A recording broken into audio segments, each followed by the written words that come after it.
Spring, the time of year when we start thinking about getting ourselves in shape for the summer.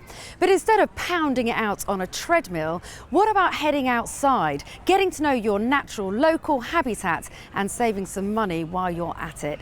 Recent research commissioned by Foster Grant Ironman Sunglasses shows that around 33% of Brits have a real bugbear when it comes to waiting around for gym equipment.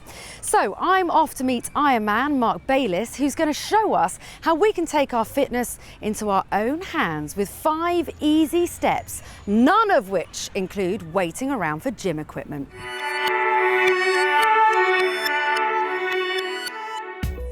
So Mark, you have taken part in many an Ironman challenge and you're currently getting yourself in tip-top shape for the Enduroman Arch to Arc, which takes place at the beginning of September this year. Now, I will suggest that many of us don't want to reach those dizzy heights, but there are certainly things we can do to get ourselves started, aren't there? Yeah, just 20 minutes, 3 times a week, in a surrounding like this, a bit of a warm-up, a few exercises, and you're on your way. Now, you're making this all sound very straightforward, but surely there are some things that we would need. Not much, but water, sunscreen, and sunglasses.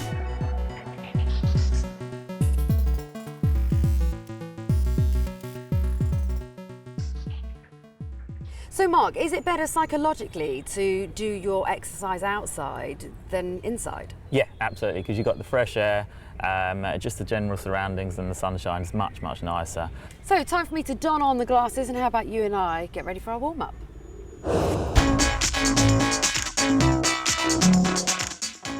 So Mark, it's time for the lunge. I'm a fan of them, but what are your top tips for lunging?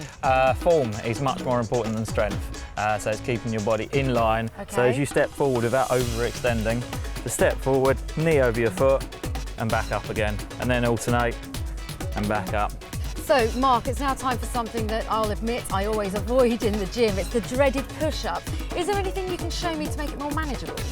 Yeah, well, this is my favourite exercise, and it is the very simple, perfect upper body exercise. Okay. So it's quite simply over onto your hands, shoulder width apart.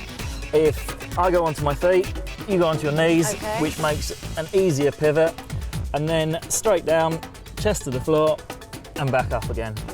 And how many should we be aiming to do? Well, hundreds.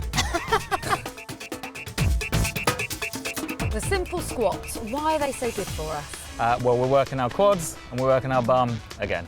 Again, that area that needs some attention. That's it, yes. Okay. And it's a very, very simple one. We just have legs shoulder width apart, toes at a natural angle pointing out, and we squat down, keeping our knees in line with our toes, and back up again. You use your hand for balance, and that is it.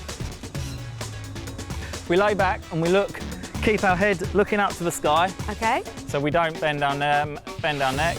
Hands on the top of your legs and just push them towards your knees and lift up. While you're lifting up, you're concentrating on pushing your belly button towards the ground. So Mark, I take it isn't time for us to relax just yet? No, unfortunately not. This is to finish our all-body workout. Okay. This is to work our lower back. Very simply, just lay down, face towards the ground, arms out to the side, and just lift up. It's as simple as that. Oh, and I can really feel that in the lower back, actually.